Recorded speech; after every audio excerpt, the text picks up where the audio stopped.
Welcome to the talk, our climate talk about sustainability as a social practice. It's a talk that we have organized in cooperation with the E.ON Foundation, and I am, may I introduce myself, I'm Elke Buhr, I'm the chief editor of Monopol magazine. We have already done a series of talks about the topic of sustainability together with the E.ON Foundation in the last years, and we have discussed the topic of sustainability in many different forms. We have talked about the architecture, we have talked about very practical things like how to work on your climate footprint. We have talked about how institutions can face this challenge of the change to a post-fossil society, and also how art in general can help with this transition, which is so difficult for our societies. But today we want to broaden the topic a little to the question of the social question, like what does sustainability mean when you also look at the society, and can we extend the question of sustainability to social change. And I have a very interesting panel here today to talk about this topic, and I may introduce my colleagues here. To my left, it's Hedwig Fien from Amsterdam. She's the director of the Manifesta, the European Nomadic Biennial, and she founded the institution in 1993, has guided it ever since. And she's here also working already on the next Manifesta, which will be next year in the Ruhr. Welcome, Hedwig. Then, to my right, it's Anabel Rother. She's project manager at the E.ON-Stiftung. And she has worked with many institutions in questions of sustainability, and she will present the work of the foundation later. And to my right, it's Helen Turner. She's a curator. She has worked in interesting institutions like Art Angel and others, and is now the artistic director, one of the artistic directors and curator at E-Werk Luckenwalde, together with the artist Pablo Wendel. And maybe to understand a little better what she's working on, maybe you can just start and explain what is E-Werk Luckenwalde and what does it have to do with sustainability, because it's a very interesting institution and maybe not so easy to understand how it works. Yeah, hello. Thank you very much for that wonderful introduction. Thank you very much to all of you for being here. It's lovely to be here and avoiding the rain, hopefully. So I'm Helen, and I co-founded E-Werk Luckenwalde with my husband, artist Pablo Wendel, in 2019. And E-Werk is a functioning regenerative power station and contemporary art centre. And it's based in a former brown coal power station that was built in 1913. And so it was actually transformed into a regenerative power station by Pablo as an artistic gesture. And this was really born out of a total frustration at the art world, basically being completely unsustainable ecologically, from a climate perspective, but also economically and from a human perspective. And we really thought, how can we try to pioneer ecosystemic change for the cultural sector? How can we think about an institution as a functioning ecosystem within itself, but then also stretch out to the cultural sector, thinking about an ecosystemic approach? How can we all collaborate, work together in a more positive way? So we've been working there since 2019. We generate 100% CO2 neutral power using the historical infrastructure of the former brown coal power station, but this time to generate power through a pyrolysis process and also solar and wind. That then goes into the national grid. It gets distributed to our clients throughout Germany, who've switched to Kunst, which directly translates to art power. And that in turn then part funds the institution.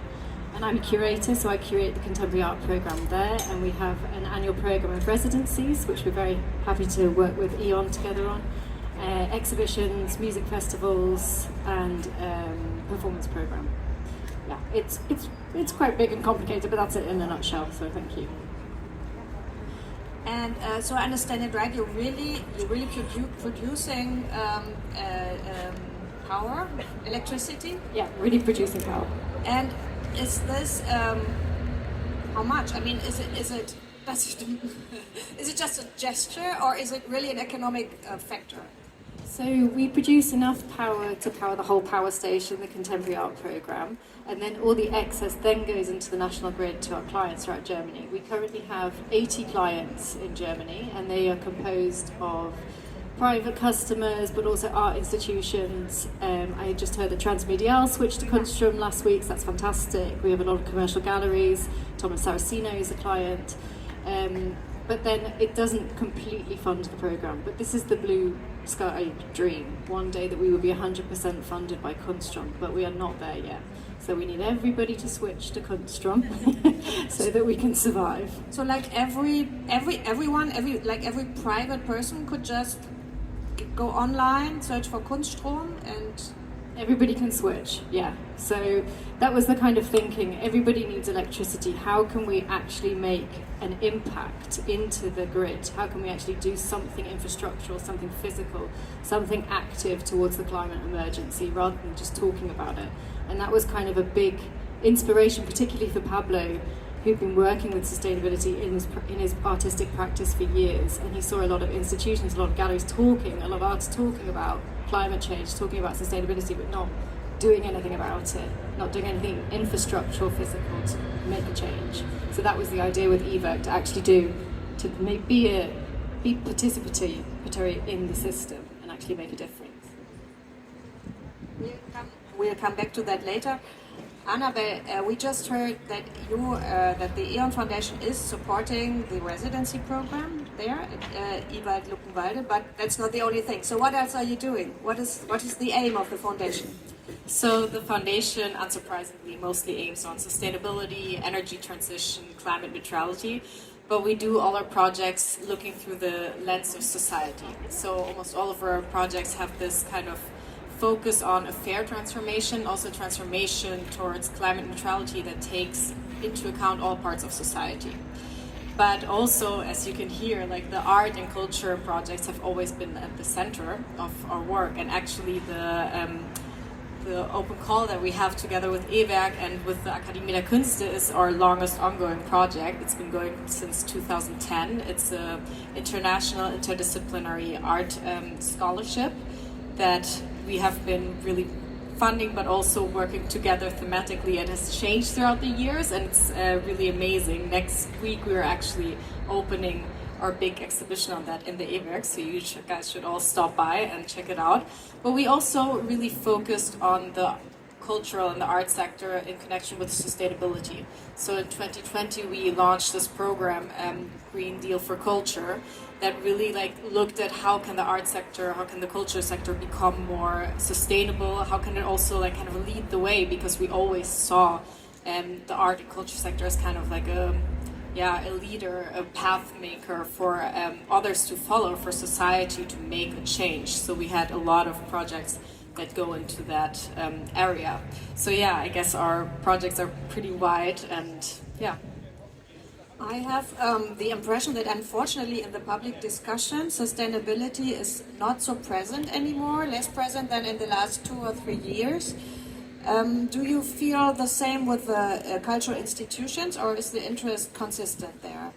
I feel like in the cultural institutions the interest is consistent, and they really are kind of leading the way. But yeah, unfortunately we do a lot of questionnaires, we have a lot of polls in the general public, and we really see that the shift it's changing towards other topics, and that sustainability, energy transition, etc. It's not on the mind of people anymore that much, and I think that's also why it's so important for arts and culture to kind of keep focusing on it and leading the way, and really not leaving it out of the sight as other sectors are doing, unfortunately. Because the problem hasn't been solved, surprisingly. Hedwig, I think that I've been following the history of Manifesta for many, many years, and I think it's fascinating because it started, the first impulse was about Eastern and Western Europe. The Cold War had just finished, and like we had a whole New Europe to discover, and you were like working with art exhibitions like on the periphery of Europe. And but in the last years, I saw that your focus and your approach, especially your approach, has changed. Can you explain how it has changed and why? Thank you so much, also for inviting me to Berlin here. For those who do not know Manifesta, it's the only, just in 3 words, it's the only nomadic biennial. There are more than 140 biennials in the world, but they're all staying in one place. Like Documenta is always in Kassel, Venice is always in Venice, Berlin is already always in Berlin. Manifesta started in the end of the 1980s, after the fall of the wall, the Berlin Wall and the Iron Curtain, thinking about how we could use artistic practices to connect the East and the West, later the North and the South. And it was an idea. The word Manifesta comes from René Bloch.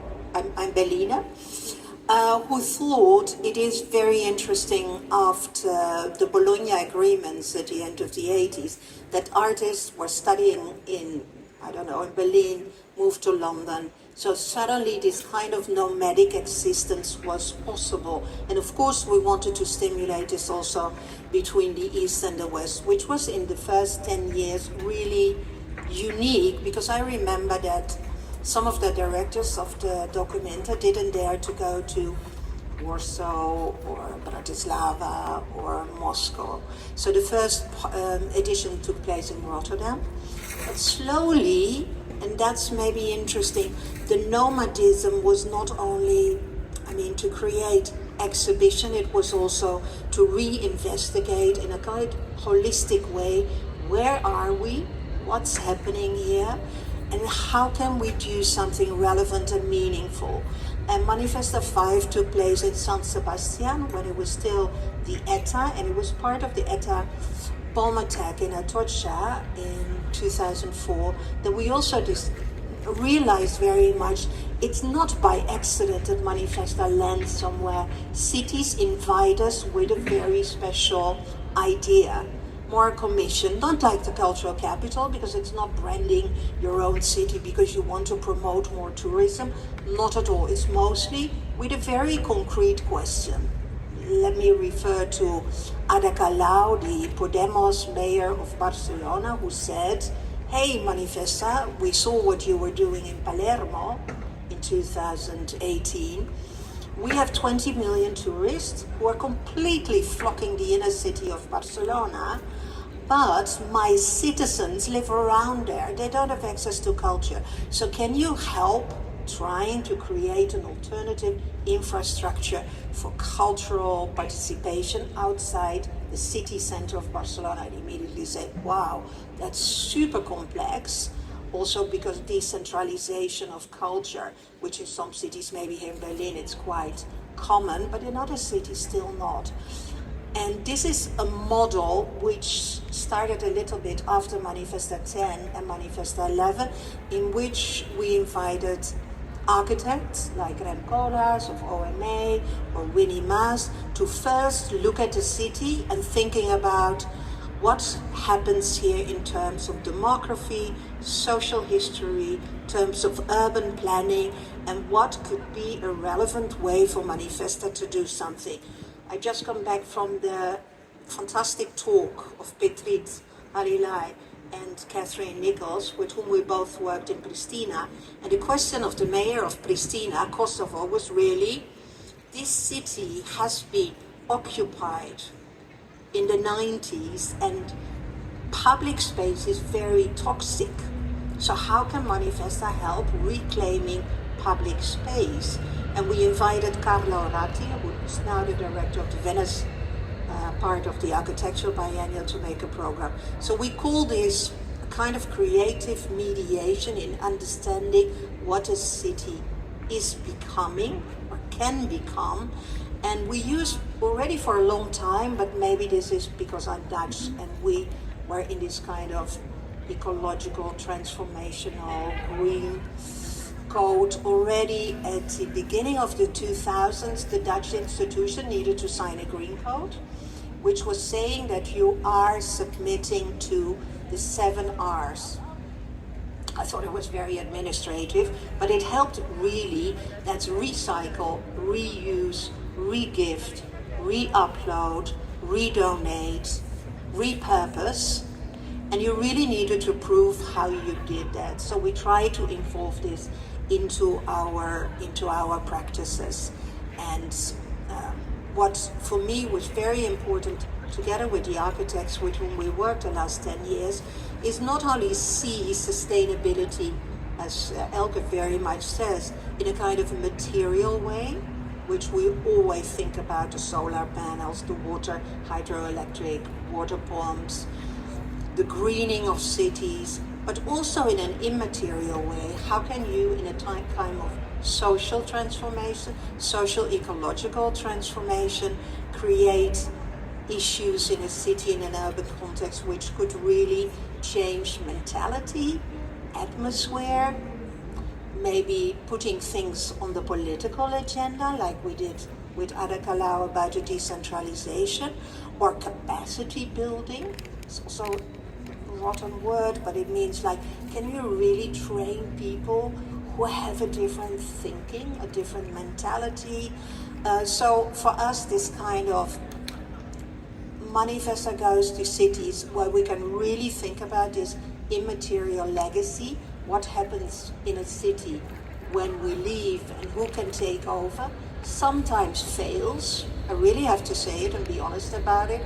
Elke knows it sometimes.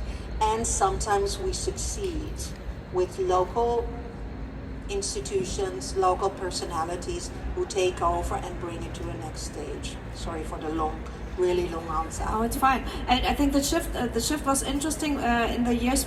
I mean, I think the last Manifesta where we were first talking about the curator was Moscow, and it was Kaspar König, you know? Petersburg, yeah, not Moscow, Petersburg. It's Kaspar König doing the Biennale in Petersburg. And after that, it was more, I didn't like that first the urbanists that were announced, and not the curators. Well, we changed the word from curator to creative mediation. Why did we do this? Because we have interdisciplinary teams.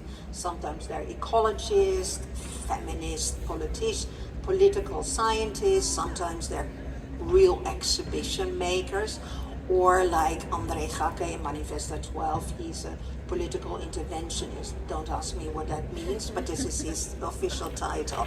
So we're looking into people who are able to mediate a creative context, which can be a city, institutions, a hydroelectric power plant like in Barcelona, can be also an educational system, because my colleague from Manifesta 10, the edition with Kaspar König, is sitting here. The main question from the Hermitage, and please remind, we started there in 2011, it was allowed that 200,000 people were protesting on the Red Square.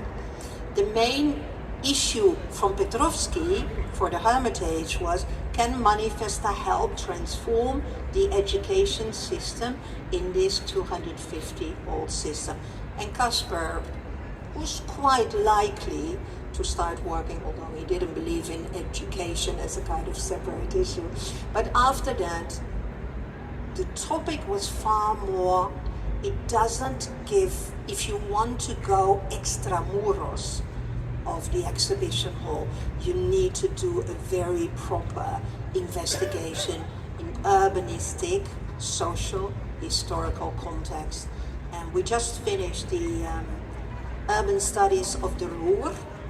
Then you would say, my God, everybody knows what's happening in the Ruhr. It's this industrial heritage site, and we found something, and this is maybe an example. This is why it's so good to have complete different disciplines. We invited Josep Bohigas, who invented the superblocks in Barcelona. This is like creating meeting space in the Assemblée, to understand what the metropole, this kind of polycentric area of the Ruhr, what is the most interesting topic for Manifesta to study. And we together found out that in the next 10 years, in Germany, 20,000 modernist and brutalist post-war churches will be completely empty, either abandoned or being dysfunctional or even being taken down. And out of this, 2,000 are in the Ruhr. And those places were built after the Second World War by the miners in the Ruhr, but also mostly as symbols for a new form of democracy, as a new form of denazification, as the specialists have told us. They were built in highly interesting, brutalist architecture forms, but also always in the center of the bombed cities, where there was a kita, kita, a school, and a Altenheim center next door, so that it was really the center of each community, which is very interesting, because what we, according to Joseph Bouygues, need now in this highly polarized moment of time with digitalization, robotization, and all these polycrises is meeting spaces, physical meeting spaces.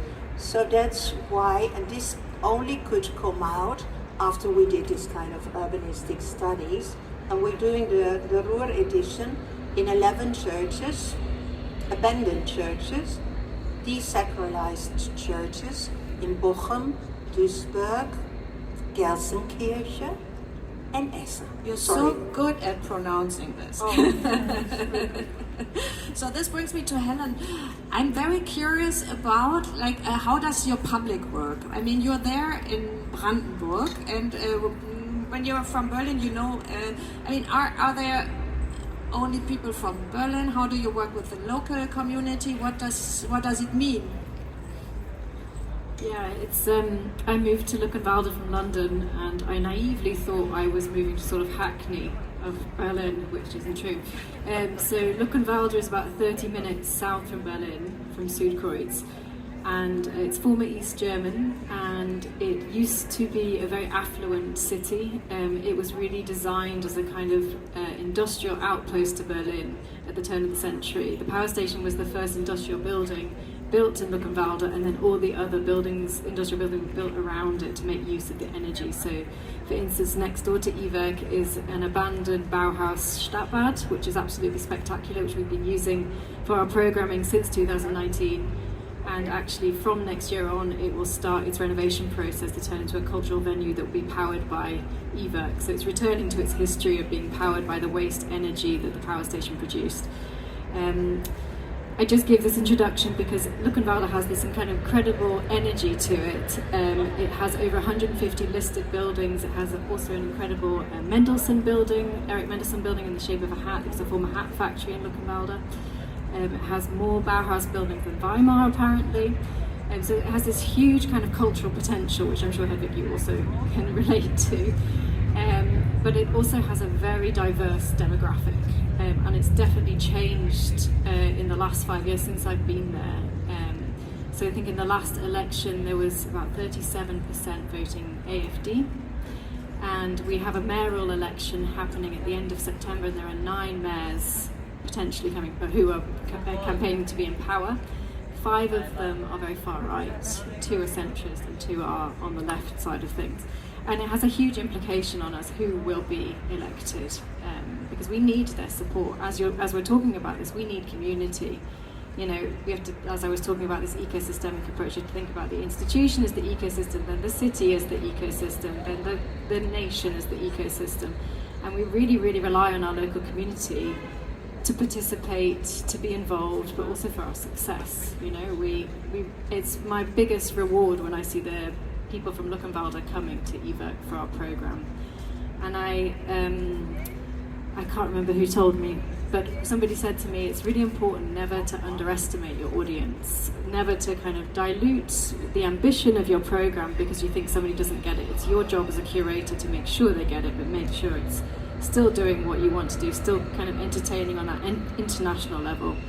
And I think the internationalism of E-Werk is really important, and that might not sound particularly radical in a Berlin setting, but in kind of Brandenburg and in kind of a suburban setting, I personally think that's one of the main reasons that people voted so far right, is because of the lack of international integration, or just integration between different social groups in a lot of these suburban areas. So we really hold true to trying to create these kind of efforts for community, for the local community to come, but with the Berlins, with the international crowd. And so we keep it free for everybody from Luckenwalde to come.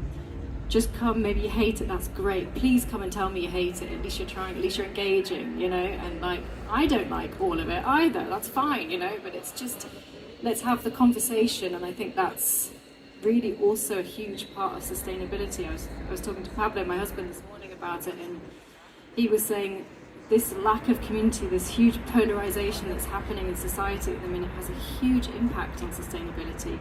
If your neighbour, you don't feel like you can go and talk to them to get a cup of sugar or borrow a tool, then you have to drive to go somewhere else. It's so minor, but it's so consequential, and I think institutions do have a responsibility to really try and engage community and be participatory. And do you have a demographics of the people that come to your place? Do you know how many people from Berlin or from international people come, and how many local people? I mean, it really varies depending on the program, and it's really varied over the years. I think at the very beginning we had this kind of mad, huge opening in 2019, and we actually collaborated with the local wrestling team on a piece by Nina Bayer, who invited all the local, because it's a big wrestling town, Luckenwalde, and she invited all the wrestlers to come into E-Werk and wrestle in the turbine hall while she sprayed all these like Calvin Klein idealistic perfumes from the 90s on them. But it was fantastic because they were in the turbine hall, they were empowered, they held the space, this was their event, you know. And for that event we had, I think it was probably about 40% from Luckenwalde and the rest international and Berlin. And it's varied over the years. We had a Summerfest this year where we hosted the after party of the first CSD in Teltow Fleming at E-Werk. And so we had a huge kind of queer and progressive community from Teltow Fleming and Luckenwalde come out to E-Werk for that, and very small community from Berlin and internationally. But the sweet spot is when it's the mixture, when it's the composition of everybody, and you have the kind of Zeitzeugers, the time witnesses from the power station, sitting there with the kind of artists from Berlin or London or wherever, and having this conversation and trying to get to know each other. Anabel, when you make your program and when you cooperate with institutions, how important is the local impact and the international impact? I mean, I think the local impact is kind of the sweet spot as well, as you said, because without it, a program, it's not grounded in the same way, because it isn't really tied to the place. So we want to put a focus on it, and I think oftentimes we achieve this. I remember last year we had a collaboration with the Festivalgarten, which put up a huge art, culture, societal festival in Bitterfeld-Wolfen in Sachsen-Anhalt, which is like a tiny town that used to be very important in the chemical industry, but now has kind of fallen off the radar a bit. And the very interesting thing, why we also chose to fund this project, was that they really designed it to be local. So the entire program, all the program parts, all the panels, all the art installations that they did, they created them locally, but also by contacting the public, by cooperating with initiatives there, but also with just regular people, inviting them to workshops, really like bringing them in, to the point that then the local people from there, they were actually inside the performances, they were participating, they were really part of it. And it was not easy, it was really hard, because there was a lot of opposition from like extremist groups, from certain parties, there was a lot of skepticism as well. A couple of days ago I talked to Aljoscha Begrich, who's the head of Kultur, who organized this festival, and I kind of asked him, like, what do you think is the most important part of how do you reach the people? How do you get the audience that you actually want? Because often the question is, which audience do we want to reach, and how do we reach that? And he told me, like, the most important thing is actually consistency. It's being there, it's making the connections, and it's also forging trust with people and not just coming and being like, oh, we're going to mount this here and then you can enjoy it and it will be great, but actually like going there and meeting the people and asking, what do you want to put up? Like, what is something that interests you?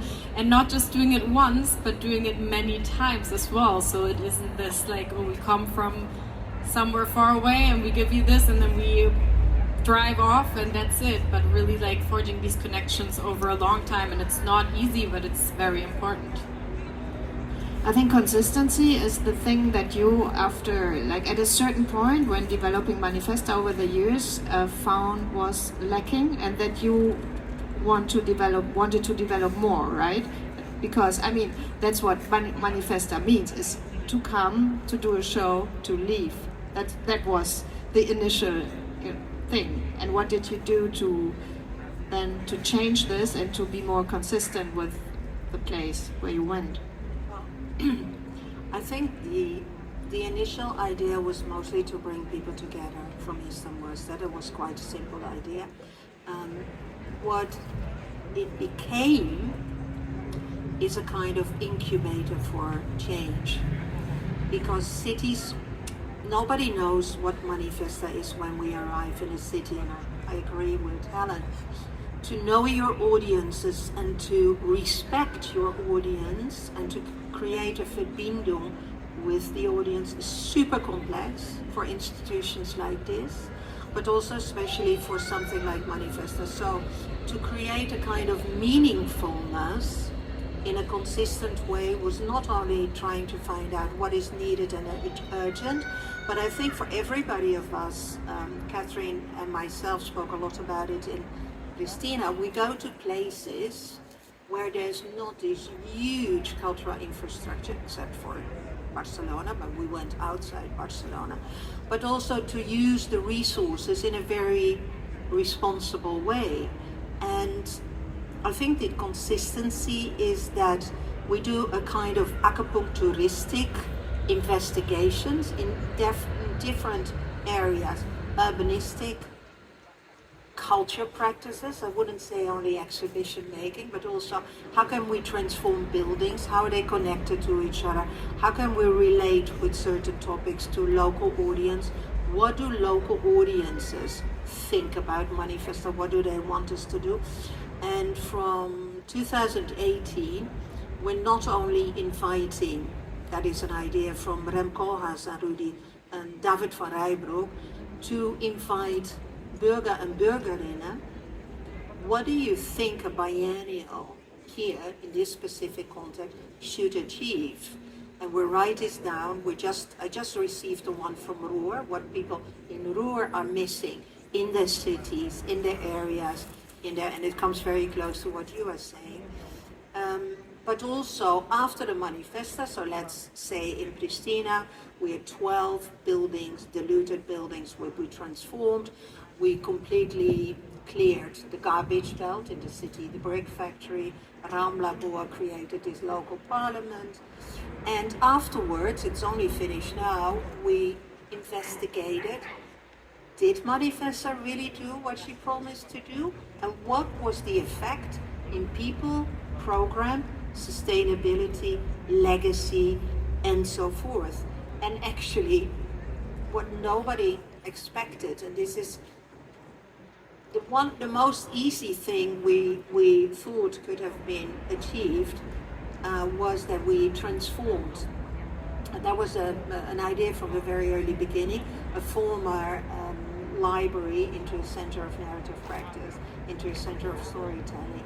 And that was exactly the only part which didn't succeed to maintain, because we oversaw that governments changed, that the political system changed, and that the power Manifesta has under a certain political system does. So that's also sustainability in terms of maintenance of certain infrastructure.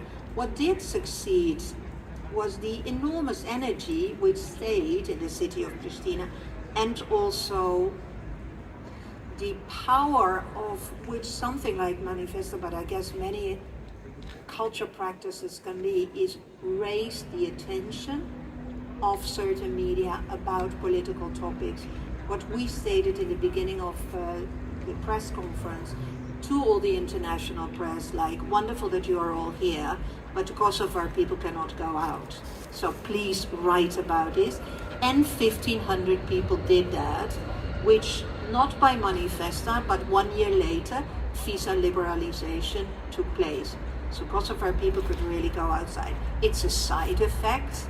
We are not one, but this power, because many critical people like Elke herself are mostly asking what culture can do in the context of Manifesta. Is it like a one-time acupuncturistic element to change a certain material or immaterial effect, or can you do something on the long term? And we're very, let's say, committed to do more investigation in what is happening on the long term, also because we feel there's a responsibility to do this towards the local infrastructure, towards the people who invite us, but also to see, and this is of course the main question to all of us, we speak about social interventions and social relevance, but what is it in this super poly crisis which we're facing, what art can do or what culture can do? I'm not so much speaking only about art. Yeah, I think that's. I think what Helen said was very interesting. That you said that there's a connection also between the social polarization and the question what art can do, and and if we succeed in convincing people of talking to each other and of being sustainable. So maybe you can explain that again. Like what's also Pablo's take on that? Sure, would have a lot to say, but yeah, it's incredibly complex, and I mean I have huge respect as well for what you're doing, Hedvig, because this kind of interdisciplinary approach is so important, because I think there's a lot expected of culture to be able to transform cities, transform society, and I mean I went to art school. I have no urban planning education, political, socio-political, but some of the work that I'm doing out in Luckenwalde, I'm really like, how am I? I'm not an expert in this, but at least I'm trying, you know. So an example, we recently, just going back to this mayoral debate, we recently invited all the prospective mayors of Luckenwalde to come and discuss and talk, and then in collaboration with 4 cultural operators within the Brandenburg region, to talk about how culture can contribute towards economic progress, because economy also is sustainable, obviously, but it also is a hook, I think, to get people engaged and get people to take culture seriously. And we were incredibly nervous about this discussion, because there's been a lot of kind of criticism about they thinking that E-Werk is taking money from the local community or from the local state, which it isn't actually, because we are self-run. But we were kind of nervous that there would be quite a backlash, and also because the development of the Stadtbad, the renovation of the Stadtbad, is also reliant on a community, on people really wanting to see that happen. So we have to think about culture in this very kind of broad sense of the term, as in community, as in bringing people together. What are those vehicles where people can be brought together? Is that sport? Is that art? Is that a flea market? What are those vehicles? So we had this discussion, and we were really convinced that the public would stand up and be very kind of opposed to what we were doing and very critical, but they stood up and they defended us, and they said, no one is doing anything in this building apart from E-Werk. What else are we going to use this building for unless we're going to bring people together, unless it's community? And we didn't have to do the labour there. The public stood up and did that work for us. And me and Pablo were sitting there thinking, thank God. But it was a successful moment, but I think it's going back again to that idea of consistency, like making sure people feel engaged, making sure people feel heard, understood, that the building is privately owned. Pablo bought it in 2018 with next to nothing, but we open it to the public, we keep it a public property. we're giving it back to society, and we try to remind people time and time again, this is it, you know, we are doing this for love of a kind of community rather than for any kind of commercial endeavor. So yeah, I think that kind of like messaging, keeping that messaging sustainable is really, really vital, and like inviting people in. And I mean, we have a volunteer program as well, and we hosted Sun and Sea Marina, the beach opera that won the Golden Lion in 2019, and we invited all the people from the community to come and volunteer on the beach, and a lot of them were climate deniers. You know, in Luckenwalde you'll drive around and you'll see a lot of bumper stickers, car bumper stickers saying "fuck you, Greta," and it's really, you know, it's in your face. So, but those people, they came and they lay on the beach and they sang about climate change, you know, and one of them afterwards even installed solar panels on their roof. So I don't know whether that was ours or whether it was an economic ambition, but I think you have to agree to disagree and to have the conversation and open the door, and I think that's what we try to do at E-Werk. Anabel, for you as the E.ON Foundation, like where do you also see the responsibility in supporting the change for private money? I mean, obviously you're taking, but how important is it? I mean, you're also sometimes taking over a job that maybe the public should do, like the state money should do. Yeah, I mean, definitely, it's a big topic, and I mean, we definitely notice it. Like we have noticed in the past year, a bit longer, that there is like there are a lot of funding cuts, and there's like a gap that has to be filled. And we just notice it as well with the sheer like kind of volume of like projects, proposals that reach us, talking to project partners, etc. So there's no denying that the situation is quite dire right now. And I mean, on one hand, it is like it's a big chance, and I do think that like private foundations and private money givers now have to kind of step up and fill this gap that has been left by all these cuts. But I must also clearly say that I do not believe that should, or in any way should become just the job, or that the funding should just become private, because I think the public funding has always been like, the public funding for arts and culture has been a pillar of like democratic society. It's so important for like having art, culture institutions that are also independent, that can work like on a long-term basis. And I think that while the private funding is very important and we love doing it, we love working on it, I really hope that this kind of trend of cutting all these funds in the arts and culture sector, that it's going to be reversed, that we're going to see a kind of change of direction before a lot of irreparable damage is done. Yeah. So maybe as a last round, I would like to ask everyone about his current projects. You already mentioned it, but maybe you can explain it a little more. Like what's happening this year, this autumn at Luckenwalde, and if we want to take this 20 minutes train ride, we do. Sure, we do. We do want it. And what does it? What will we see? So we are currently installing a very large group exhibition called Mensch Machine Return to Earth, and this is a collaboration between the E.ON Foundation and the Junger Academy and the Academy de Kunst. And we will be presenting 8 artists and artist collectives' works who received the E.ON Foundation grant called the Human Machine in 2024 and 2025. And this grant's residency program is really centered around the intersection between art, ecology, technology and energy. And it's really inviting artists to think critically about the digital technological transformation from a very international, interdisciplinary perspective.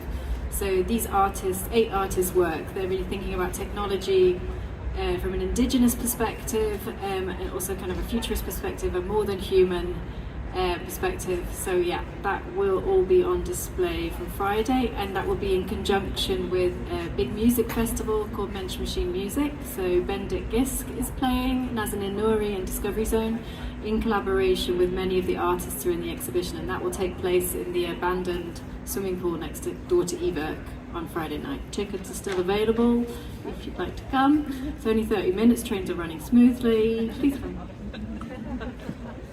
That sounds great. You will find me on the train. You will also find me on the train to the Ruhrgebiet, certainly. So maybe you already mentioned it's going to be in those churches. What else do you want to tell us so that we all book our train tickets and hope that the Deutsche Bahn won't fail us? We'll run, definitely. So another topic which I'm going to announce next week is that we are going to host together with Anno Zero a biennial in Coimbra, Manifesta 17 in 2028. And it's a kind of, hopefully a lot of discussion starts with this because everybody knows that the funding is going to be reduced. We're looking at all those crises. We want to reduce people traveling to the 140 biennials. So in Barcelona, my team and myself, we announced that we want to collaborate as much as possible with other biennials. This means co-producing, collaborating, but also focusing on regional input. So we try not to bring people from all over the world. We're trying to reduce this kind of traveling, but we also thought about, wouldn't it, for all those 144 biennials which need to survive, how can we maybe create a collaborational system in reducing our footsteps, ecological footsteps, and also trying to mobilize the small budgets, which possibly will even be smaller in the next few years, and to combine it and to create something more of generosity. So that's what we're going to announce. Then in the Ruhr, in 2 weeks' time, we're going to announce indeed which churches, cities, what sort of program, who is going to do it, what sort of mediators, for whom it's meant, and what sort of Verbindungen can we realistically establish in which cities. As I said, we did a citizen assembly, and it was quite, we will publish it in 2 weeks on the 25th, but it's quite stressful and distressing to see how some people's living and working circumstances are in some of the Ruhr cities. We have 3 churches in Gelsenkirchen, one of the, these are the statistics, poorest city in Germany, even more poor than former DDR cities. We have allocated churches in very problematic areas, and of course the biggest responsibility to do something meaningful, which is not always artistic intervention. So one of the ideas was transforming a church from an altar to a shelter. So to create, as the mayor of Paris is going to do next year by accident, it's the same sort of idea, is to transform churches in Paris when they expect the temperature to rise up to 50 degrees, to transform those churches to possibly shelters for homeless people, for pensionados, retired people, and to create green spaces. So think about, next to maybe artistic interventions, also those kind of projects, or projects in which we already started this food banks or flea markets could really bring people together. They could earn a little bit of money, but also could have a food bank, which is very necessary in this area. And this is, it's transdisciplinary, but it's also maybe taking a wider look at what contemporary practice could do. And I think it's not only Manifesta, I think many institutions are looking at that. What could be the role of contemporary practices in this super divided, super polarized, super polycrisis world? Anabel, what are you working on? What's your next art trip or your next project? So something I'm very excited about, also together with Helen, is of course that the Visit Artist in Residency program is continuing, and we are very soon launching the next Human Machine Open Call. So we really invite all interested artists to apply. It's a very great program, and if you want some inspiration, of course, come to the exhibition. And yeah, just follow us to see when it will launch soon. And we really have expanded the whole program around it with very like interesting aspects like a summer school, etc. So I'm very excited about that. Thank you.